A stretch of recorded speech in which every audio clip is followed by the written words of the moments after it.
आज जरी हे हात थरथरत असले तरी याच हातांनी जगातला सर्वात उंच पुतळा तयार केलाय।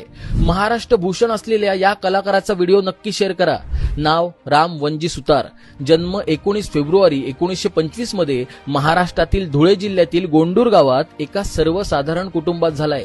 पुढे जे स्कूल ऑफ आर्ट्स मध्ये शिक्षण घेतलं। शिक्षण पूर्ण झाल्यावर सुतार 1959 मध्ये दिल्लीला आले। तिथे त्यांनी सूचना व प्रसारण मंत्रालयात काम केलं, पण मन काही रमत नव्हतं। आतला कलाकार स्वस्थ बसू देत नव्हता।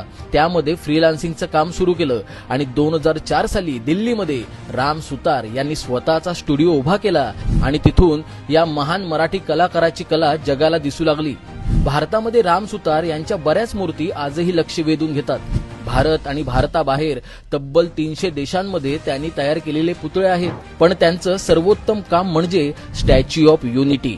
स्वतंत्र भारताचे पहिले उपपंतप्रधान लोहपुरुष सरदार वल्लभभाई पटेल यांचा 597 फूट असलेला जगातील सर्वात उंच पुतळा राम सुतार यांनी डिझाईन केलाय। त्याहीपेक्षा उंच प्रभू रामांचा पुतळाही अयोध्येत उभा राहतोय। त्याचंही डिझाईन या मराठी कलाकाराने म्हणजे राम सुतार यांनीच केलंय। त्यांच्या या योगदानाबद्दल त्यांना 1999 साली पद्मश्री, 2016 साली पद्मभूषण हे सर्वोच्च पुरस्कार मिळालेत आणि याच वर्षी महाराष्ट्र शासनाचा महाराष्ट्र भूषण हा पुरस्कारही मिळालाय।